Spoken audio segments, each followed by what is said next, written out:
journal vous est offert par le FPI, Fonds des promotions de l'industrie, votre partenaire privilégié pour la réussite de vos projets.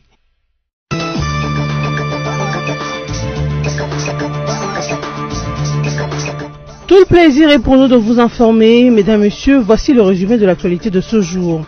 Monseigneur Gérard Moulumba, jeune frère d'Étienne Tshisekedi Moulumba, est nommé chef de la maison civile du chef de l'État, Félix Antoine Tshisekedi Tshilombo. Et le général-major Jean-Claude Yav Kabeya est maintenu à son poste de chef de la maison militaire du chef de l'État. Du côté du cabinet du chef de l'État, le général de brigade François Kabambawa Kassanda est nommé au poste de conseiller militaire. C'est sur ordonnance présidentielle lue ce mardi 21 mai sur la chaîne nationale que ces nominations ont été rendues publiques. Sachez aussi que la dépouille d'Étienne Tshisekedi Moulumba arrive ce jeudi 30 mai à Kinshasa.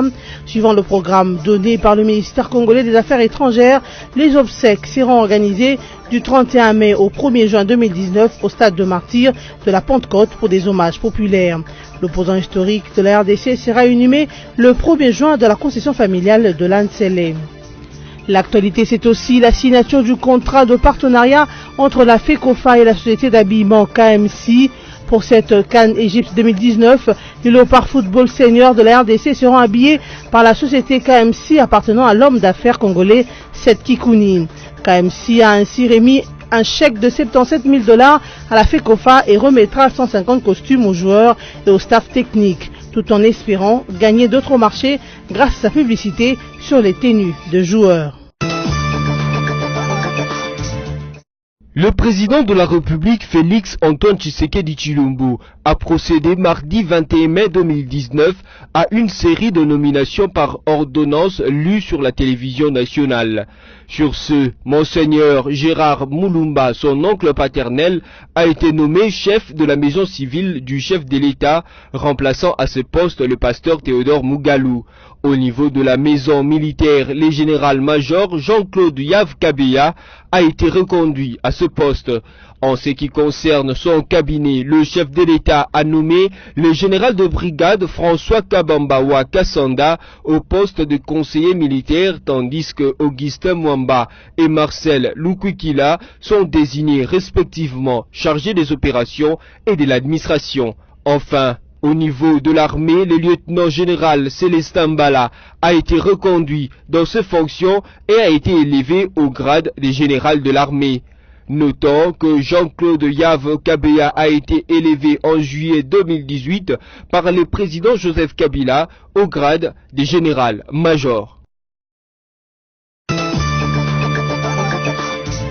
Des questions se posent sur la non-obtention par le conseiller particulier de Moïse Katumbi de son passeport biométrique congolais, bien qu'ayant rempli toutes les formalités d'usage à l'ambassade congolaise de Bruxelles.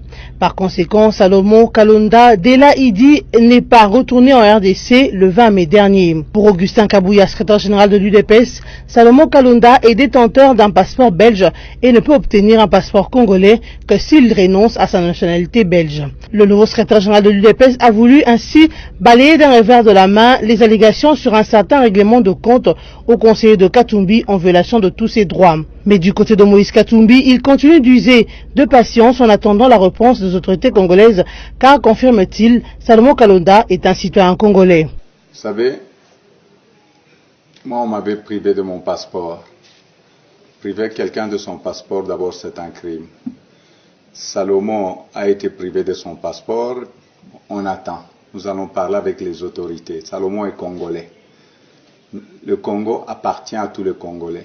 Il n'y a pas quelqu'un qui a le titre de propriété pour le Congo. Rappelons que Moïse Katumbi Chapoué a regagné la RDC par la ville de Lubumbashi depuis ce lundi 20 mai 2019.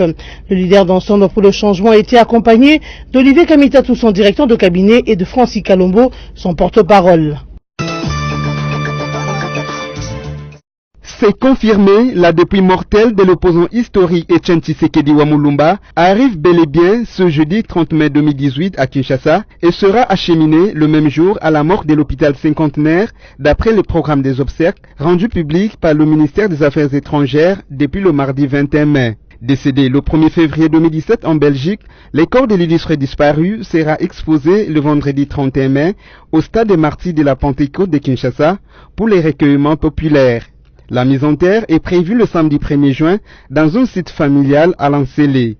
À cette même date, l'homme qui a lutté pratiquement toute sa vie pour l'instauration de la démocratie en RDC sera décoré et élevé au rang de héros national. En rapport avec les obsèques de ces personnages importants de la République démocratique du Congo, le ministère des Affaires étrangères a tenu à préciser au public que la levée de la dépouille mortelle de Etienne Tshisekedi s'effectuera dans la stricte intimité familiale et sera limitée aux seuls membres de la famille et aux invités du chef de l'État. Les Léopards Football Seniors de la République démocratique du Congo ont désormais un habilleur pour leur campagne africaine CAN Égypte 2019. Il s'agit des Kamesi, société spécialisée dans l'habillement d'hommes dont le propriétaire est Seth Kikouni, homme d'affaires congolais et candidat malheureux à la présidentielle du 30 décembre dernier. La signature du contrat de partenariat avec la FECOFA a eu lieu ce mercredi 22 mai à Kinshasa, en présence du président de la FECOFA, Constant Omari, et du directeur général des Kamesi, Seth Kikouni. Pour ce dernier, l'objectif qui l'a poussé à signer ces contrats est qu'il veut faire du football une source d'inspiration collective et symbole de l'unité nationale. Le premier objectif de ces partenariats est donc de faire du football. Nous avons bien visé, nous avons visé le football. C'est faire du football une source d'inspiration collective. Et pourquoi pas un centre d'attraction pour les jeunes talentueux de notre pays. Le thème que nous avons choisi d'exploiter pendant cette année, pendant la CAN 2019, c'est oser prier. Nous encourageons les Léopards à prier avant, pendant et après chaque rencontre. Nous motivons aussi nos compatriotes dans leurs différents domaines à prier, à chercher à prier, à oser. La deuxième raison qui nous a motivés, qui nous pousse à signer ce partenariat, c'est le fait que nous considérons notre équipe nationale comme les ciments durs de l'unité nationale dont nous avons besoin. Surtout en ces moments où beaucoup de gens, pour une raison ou pour une autre, cherchent à se réfugier derrière les identités inférieures, derrière les identités subjectives. L'équipe nationale de football, les Léopards, nous offre généralement le cadre idéal pour oublier ces identités inférieures et subjectives et nous concentrer sur notre identité supérieure et objective qui est être congolais. Le président de la FECOFA, Constant Omari, a quant à lui salué l'initiative, surtout parce qu'elle s'inscrit dans le cadre du slogan « Consommons congolais ». Je ne peux que louer ce genre d'initiative, qui soit une initiative purement congolaise, par un fils du pays, parce qu'effectivement, quand j'ai reçu son offre, je m'apprêtais effectivement à m'envoler en France pour aller effectivement prendre contact avec un habilleur pour pouvoir habiller les joueurs. Quand je parle d'habilleur, pas équipementier, un habilleur. Ça signifie que le strict nécessaire, costume, désert, chemise, cravate, chaussures, approprié avec la marque et le logo de la Fédération congolaise de football. Ayant reçu cette offre, j'ai estimé que c'était beaucoup plus pratique de donner la chance à un fils congolais de le faire. Bien sûr qu'en France, nous allions payer et le fils congolais propose à titre gratuit, bien sûr, moyennant quelques engagements, parce qu'il s'agit d'un contrat à signer. Et je pense que c'est des gens d'initiative qu'il faudrait encourager. Signalons qu'un chèque de Kamesi à hauteur de 77 000 $ a été remis à la FECOFA. Le contrat devra pour le moment se limiter à la CAN Égypte 2019, mais avec possibilité de renouveler si les deux parties sont satisfaites. 150 costumes seront remis aux joueurs et staff technique en raison des 3 costumes chacun pour toute la compétition. Le sélectionneur de l'équipe nationale congolaise de football, Jean-Florent Ibenge, a révélé le mardi 21 mai 2019 la liste de 32 joueurs présélectionnés pour la CAN Égypte 2019. Cette présélection comporte une importante surprise en la personne de Djaneli Imbula, ancien Marseillais et actuel joueur du club espagnol de Rayo Vallecano. Outre la surprise, on note également les absences sur cette liste de Dieu Merci Mbokani et Niskinske Bano qui eux vont devoir suivre la CAN à la maison. Sur les 32 sélectionnés, il y a 4 gardiens de but à savoir Ogi Kalambay, Parfait Mandanda, Anthony Monsi et Lei Matampi. Padou Bompunga, Juma Chabani, Issa Mampeko, Christian Luindama, Arthur Mwaswaku, Wilfried Moke, Glodin Gonda, Fabrice Ntsakala, Marcel Tisserand et Bobo Ungenda sont les défenseurs sur qui Florent Ibenge a porté son choix. Concernant les milieux du terrain, Ibenge et son staff ont choisi Shadrach Akolo, Merveille Bopé, Djaneli Imbula, Chancel Mbemba, Paul José Mpoku, Trésor Poutou, Youssouf Moulumbu, Nelson Munganga, Fabrice Ngoma et Aaron Chibola. Pour l'attaque, les sélectionneurs nationaux a préféré Brit Assombalanga, Cédric Bakambu, Yannick Bolassier, Jonathan Bolingui, Elia Meshak, Kabongo Kassongo, Jacques Magoma et Jackson Moleka, meilleur buteur de la dernière édition du championnat national Vodacom Ligue 1. Notez que cette liste est confectionnée après une tournée d'un peu plus d'une semaine effectuée par Florent Ibenge en Europe pour mobiliser ses troupes. Retenez également que les Léopards vont livrer 2 matchs de préparation, un contre le Burkina Faso le 9 juin et un autre face au Kenya le 15 juin 2019 à Madrid.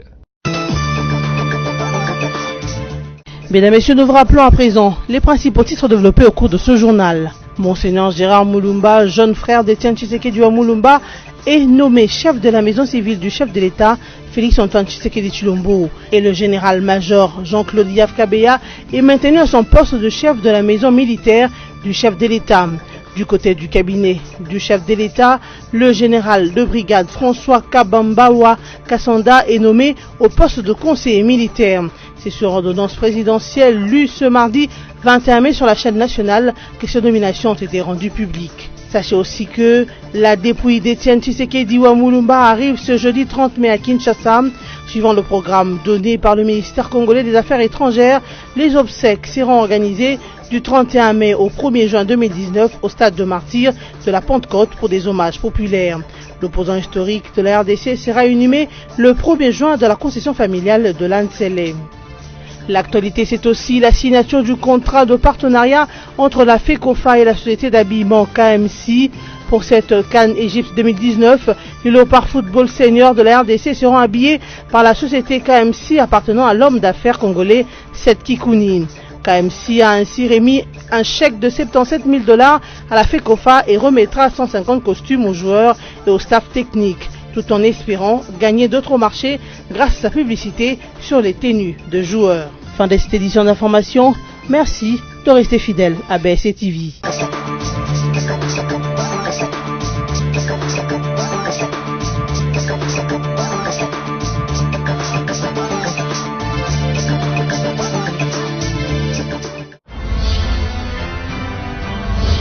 Ce journal vous est offert par le FPI, Fonds des promotions de l'industrie, votre partenaire privilégié pour la réussite de vos projets.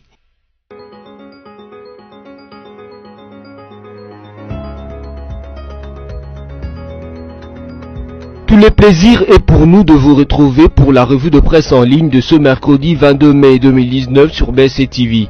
Commençons avec Forum des As qui note en grand titre 48 heures après la nomination du Premier ministre, oncle paternel du président, Monseigneur Gérard, Félix Tshisekedi fait les ménages dans la haute hiérarchie de l'armée au sein de la maison civile du chef de l'État. Si le patron des FARDC demeure le même, avec à la clé un avancement en grade, 3 autres hauts galonnés font leur entrée dans le sein de sein de la garde muette RD congolaise. Il s'agit des généraux Célestin Mbala, Jean-Claude Yave Kabea, Augustin Mwamba, Marcel Lukikila et François Kabamba Wakasanda. Si le chef de la maison militaire du chef de l'État Jean-Claude Yave se succède à lui-même, il n'en est pas de même pour la maison civile. Ici, un religieux en remplace un autre. Monseigneur Gérard Mulumba, oncle paternel du président, s'installe dans le fauteuil qu'occupait le pasteur Théodore Mugalou. Comme qui dirait, l'intendance présidentielle reste sous les fourches codines des mains ointes. On ne peut dire qu'amen. Poursuivons cette revue de presse avec les sites de la radio Okapi qui écrit Justin Omokala sur les accusations contre Mende. Basile Olongo n'est ni ministre de mines ni procureur. Justin Omokala, député provincial élu du Sangourou et porte-parole de la mère Mende, estime dans une interview à Radio Okapi que le ministre intérimaire Basile Olongo n'a pas le droit d'accuser la mère Mende de détenir illégalement un diamant. Cette tâche revient au ministre de Mines ou au procureur, ajoute l'élu de Lodja. Selon lui, le ministre de l'Intérieur n'évoque ni le nom des accusateurs, ni l'infraction commise par le ministre honoraire la mère Mende. Le député Mende a agi, poursuit-il, en conformité avec la loi. Bouclons cette revue de presse avec les sites d'actualité Congo Virtuel qui notent Kinshasa Ngaliema, le quartier Mousseï sous la terreur de Kuluna. Le quartier Mousseï Ngaliema aux zones situées dans les secteurs entre d'une part la régie des eaux et les camps Tchachi et d'autre part la route de Matadi et les avenues de l'école et escorte présidentielle est depuis quelque temps en proie à une insécurité grandissante. Cette insécurité est causée par la montée en puissance de gangs de Kuluna dont la plupart habitent les quartiers mêmes ou des secteurs environnants. Isolé dans un premier temps, ce phénomène de Kuluna dans ce secteur atteint des proportions alarmantes. Des jeunes gens dont l'âge varie entre 13 et 22 ans se livrent même en pleine journée à des agressions sur des paisibles passants et même des citoyens trouvés dans leur maison. Très souvent, ce gang s'affronte à l'arme blanche et avec des jets de pierre en plein quartier résidentiel avec des dégâts collatéraux sur la population lorsqu'ils finissent par se disperser pour ainsi tout saccager sur leur passage. En plus des gangs du quartier, d'autres jeunes viennent soit des quartiers autour du camp Mimosa, soit de Pompage ou encore des quartiers vers DGC et autres Mamaemo. Cette revue de presse est terminée. Merci à vous de l'avoir suivi et à la fois prochaine.